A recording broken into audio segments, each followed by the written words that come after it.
Hola, buen día. Nosotros somos el equipo 10 y está conformado por Mónica Ríos, Dania Romero, Viridiana Roque, Javier Salinas y yo, Verónica Sánchez.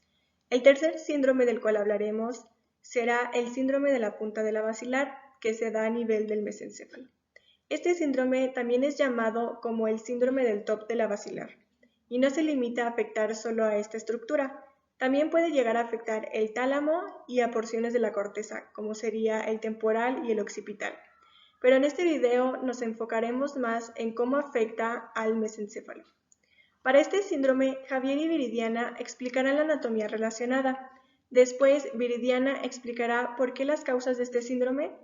Yo continúo con los signos y los síntomas. Y para finalizar, Mónica y Dania les presentarán un caso clínico. Aquí contamos con dos cortes mesencefálicos, corte mesencefálico inferior, es decir, a nivel de los colículos inferiores, y corte mesencefálico superior, a nivel de colículos superiores. Esto está mal, bueno. Ahora proseguiremos a explicar la anatomía de lo que es basado en este síndrome. Aquí va a ser importante mencionar lo que es la arteria basilar, el cual se une a partir de la arteria vertebral derecha y arteria vertebral izquierda, que como sabemos provienen de las arterias subclavias, las cuales al unirse forman una sola arteria basilar, que se puede observar aquí en lo que es el puente, en la parte central del puente. Y bueno, básicamente vamos a mencionar así muy generalizada la inervación de las principales arterias que se podrían ver afectadas en el síndrome que vamos a tratar. La arteria cerebral posterior va a irrigar lo que es lóbulo occipital, lóbulo temporal y tálamo. La arteria cerebral superior se va a encargar de irrigar lo que es el puente, mesencéfalo y parte de lo que es cerebro, ¿verdad? Alguna pequeña irrigación. Arterias pedunculares van a ser pequeñas arterias que se van a dirigir hacia, como su nombre lo dice, pedúnculos cerebrales, dando irrigación a estos mismos. Las arterias talámicas y subtalámicas son arterias que se originan principalmente de la arteria cerebelosa superior, dirigidas hacia, como su nombre lo dice, hacia el tálamo y hacia el subtálamo. Otra que se me olvidó mencionar aquí fue la arteria comunicante posterior, la cual, a pesar de ella simplemente ser una comunicación entre dos arterias principales, de estas van a surgir fibras que van a ir dirigidas hacia los cuerpos mamilares. De ahí su importancia que la mencionemos en este síndrome. Continuando con la descripción anatómica, ahora hablaré sobre el cerebelo. El cerebelo es un órgano impar y medio que está situado en la fosa craneal posterior, es dorsal al tronco del encéfalo y es inferior al lóbulo occipital. Existe una gran cantidad de haces nerviosas que van a comunicar al cerebelo con otras estructuras encefálicas. Esto le va a dar su función principal, que es integrar a las vías motoras y a las vías sensitivas. El cerebelo va a integrar toda la información recibida para poder precisar y controlar las órdenes que la corteza cerebral envía al aparato locomotor a través de las vías motoras. Continuando con la descripción del cerebelo, encontramos que ésta se puede dividir de diferentes maneras.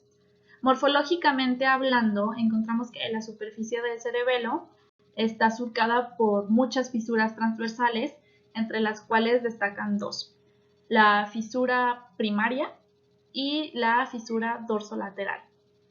Ambas van a delimitar tres lóbulos: al lóbulo anterior, al lóbulo posterior y al lóbulo flóculo-nodular.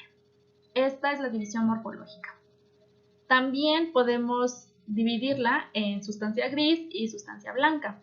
La sustancia gris va a corresponder en la superficie, lo que sería la corteza cerebelosa, y a los núcleos profundos, al fastigio, a los interpósitos y al dentado. Y la sustancia blanca pues se encuentra al interior de la corteza y va a rodear a estos núcleos profundos. Ahora, la división más interesante sería la división filogenética, ya que esta presenta una identidad funcional y pues ayuda a la clínica. En esta división encontramos al arquicerebelo, al paleocerebelo y al neocerebelo. El arquicerebelo anatómicamente corresponde al lóbulo flóculo-nodular y funcionalmente al vestíbulo cerebelo, va a tener la función del equilibrio. El páleo cerebelo está integrado por el lóbulo anterior y la vermis y corresponde con el espino cerebelo. Este nos va a dar la función del control postural. Y el neocerebelo, este va a estar formado por el lóbulo posterior, excepto la vermis, y este va a corresponder al cerebro cerebelo. Y tiene una función de la coordinación de movimientos o de los movimientos voluntarios. Esto nos va a dar la capacidad de la escritura, del lenguaje y de la planeación. Y con esto se terminaría la explicación del cerebelo. Vamos a dar una pequeña descripción anatómica de lo que es el tálamo. Muy rápidamente sabemos que este es un conjunto de sustancia gris. Son dos estructuras que se encuentran en el diencéfalo, unidas por la conexión intertalámica. Tiene funciones básicas como son integración de los datos sensoriales, el ciclo de sueño y vigilia, la atención y la conciencia, regulación de emociones, así como está asociado con el sistema nervioso simpático y parasimpático. Tenemos una lámina medular interna que divide al tálamo en tres porciones. Esta lámina que se puede ver aquí en el tálamo, en el dibujo que tenemos aquí, que es una porción anterior, una medial y una lateral. Las porciones cada una cuenta con un conjunto de núcleos y cada uno con una función básica. Por ejemplo, la porción anterior, los núcleos de la porción anterior están relacionados con sistema límbico, mientras que los núcleos de la porción medial se encuentran relacionados con la integración de la información sensitiva. Los núcleos de la porción lateral se encuentran subdivididos en dos porciones, en una porción dorsal y en una ventral. En esta porción dorsal se encuentra relacionado con otros núcleos talámicos, así como el sistema límbico, asociación visual, ¿verdad? Tenemos una hilera ventral que es principalmente relacionada con asociación motora, un núcleo ventral posterolateral donde llegan los tractos sensitivos ascendentes del lemnisco medial y el lemnisco lateral.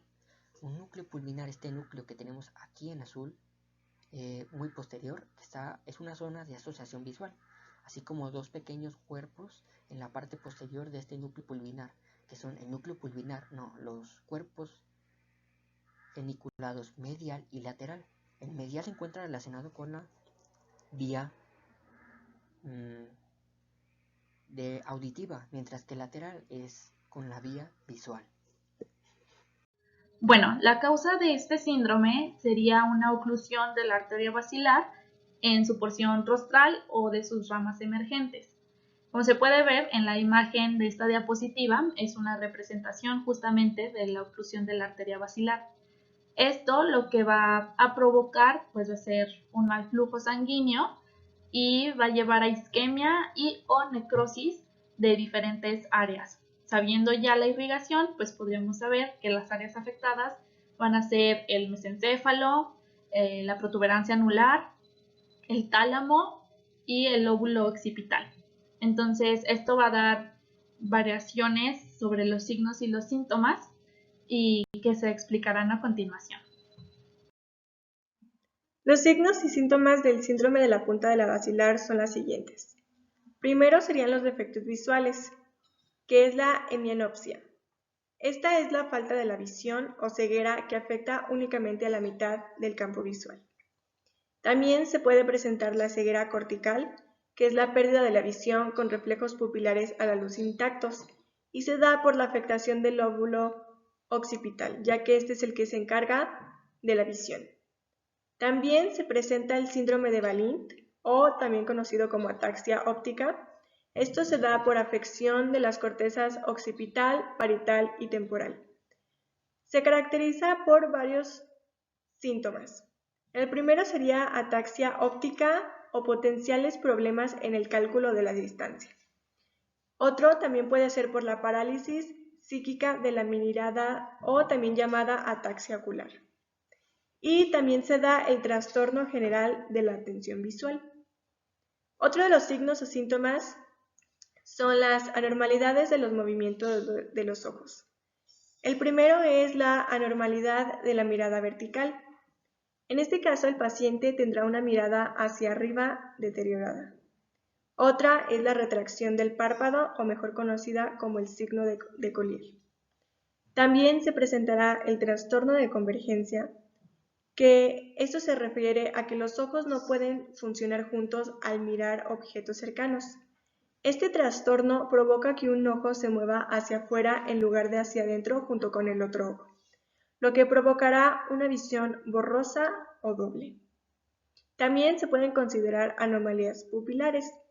Esto se refiere a que habrá una disociación a la luz cercana y una pupila pequeña reactiva o grande. Se puede considerar pupila pequeña llamada miótica y a la pupila grande a la midriática. Otras alteraciones conductuales pueden ser la somnolencia, los defectos de la memoria, la alucinación y la agitación. En la figura 9 hay una representación de la falta de visión o de la ceguera que afecta únicamente a la mitad del campo visual. Del lado izquierdo de la imagen se puede ver una visión completa, normal, sin ninguna afectación, y del lado derecho se puede observar una hemianopsia, que esto es, afecta a la mitad del campo visual. En la figura 10 se puede observar a un paciente con parálisis de la mirada vertical. Esto provoca que el paciente mire hacia arriba y sea deteriorado. Y en la figura número 11 se puede observar una disociación a la luz que va a presentar una pupila miótica, que este sería el caso de arriba, y la pupila midriática sería la imagen de abajo, que se encuentra una pupila muy dilatada. Ahora, para el caso clínico, veremos la descripción del caso de un varón de 85 años que muestra la semiología rica y variada de esta patología cerebrovascular isquémica. En una segunda exploración neurológica realizada, se vio que el paciente presentaba una ceguera cortical bilateral que asociaba ansognosia visual, además de una oftalmoplegia internuclear izquierda, sin afección de otros pares craneales, y fuerza conservada en los 4 miembros, resultando la importante dificultad en la exploración neurológica por escasa colaboración. Para confirmar el diagnóstico de este caso clínico, se decidió realizar una resonancia magnética cerebral, la cual evidenció lesiones isquémicas subagudas en múltiples territorios dependientes de la arteria basilar, como los lóbulos occipitales, los lóbulos temporales inferiores y la región anterior de la hemiprotuberancia izquierda. Es importante mencionar que las estructuras mayormente afectadas son el lóbulo occipital y el tálamo. Ya para concluir, podemos decir que la importancia tanto de este síndrome como los ya vistos con anterioridad es de suma importancia, no solo por conocer sobre esta afección, sino entender sus causas y la anatomía que conlleva, las cuales son de vital importancia para diferenciarlos de otros síndromes, así como sus signos y síntomas para su temprana detección y atención.